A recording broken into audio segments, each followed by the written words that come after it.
Mac Jones worked out for scouts in Tuscaloosa, looking to improve on his stock, cement himself as one of the top quarterbacks in this year's draft class. So in his latest mock draft, Ryan Wilson has Jones as the fourth quarterback taken in the first round, and he has the Jets taking him at number 8 via a mock trade with the Panthers. Here are Ryan Wilson's top 5 quarterbacks, who has Trevor Lawrence, Justin Fields, Zach Wilson ahead of Mac Jones, and Jones ahead of Trey Lance. A couple notes from the pro day for the Alabama quarterback: a 32-inch vertical, and unofficial 40 times of 4.82 and 4.79. All right, let's say good morning to 5-time Executive of the Year and 3-time Super Bowl champion Scott Pioli, who worked as a consultant the past year at Alabama. Also worked the pro day there for another network, so has the authority on what we're talking about with the Crimson Tide. Scott, when we talk about Mac Jones, how do you describe what he put forth yesterday?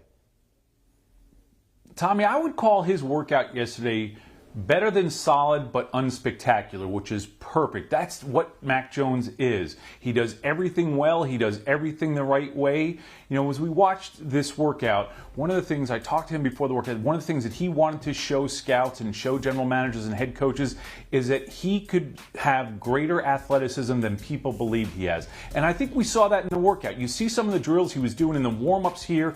He did a good job of moving, throwing off of a traditional platform and making the throws with good enough velocity. I think one of the things when we look at Mac that we see, we're never going to see this dynamic, huge, big arm, but he has a degree of accuracy, which was shown yesterday, where he nailed it in terms of accuracy, not only in the pocket, but on some of these throws in the move. On the move. So again, yesterday was a very, very solid workout for Mac. He showed everything he needed to show. And again, when you watch him, you know, I think what happens in the case of Mac Jones, you see other players that we're talking about, Trevor Lawrence and some of the more dynamic athletes. He's not that kind of athlete. However, those other athletes can't do what Mac Jones does. All right, he's expected to participate in their second pro day next week. And if you're Alabama, obviously you have a lot of top-end talent. Let's talk about Patrick Surtain, your takeaways from his performance in his pro day. Tommy, he had a tremendous day yesterday. He absolutely nailed it. You know, one of the big things people wanted to see was how fast he was going to run. Well, he ran a 4.46 according to some clocks. But to me, we're seeing the bench right now. That's one of the big things that really impressed me about Patrick Surtain, as crazy as this may sound. But he measured at 6'2", 208 pounds, 4.46 40, 39-inch vertical. But those arms are 32.5 inches long. And one of the things that I love to talk about, and we all hear this, you know, when scouts are talking, we hear this word length thrown around. We don't always know what length means. Length is something that allows a player who is maybe speed limited to actually play faster because they have the length to get their arms out. I mean, our colleague Bryant McFadden has tremendous length. It helped him as a corner, as a player that could disrupt the ball. So to me, Patrick Surtain's numbers yesterday were fabulous. And as you mentioned, Tommy, I had some time to spend with the players multiple times in Tuscaloosa this year. Patrick Surtain is 100% a championship type player. If I were to ask you, Scott, from being out there, your biggest takeaway, your biggest winner from the first Alabama Pro Day, for that question, what would be the answer?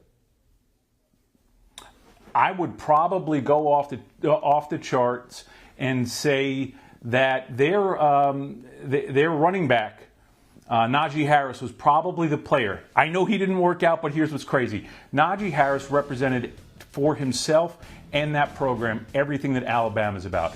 He was stranded in Dallas. His flight got canceled. He jumped in a rental car and drove all the way to Tuscaloosa to make sure that he was on hand to be with his teammates. He wasn't going to work out. That was a done deal.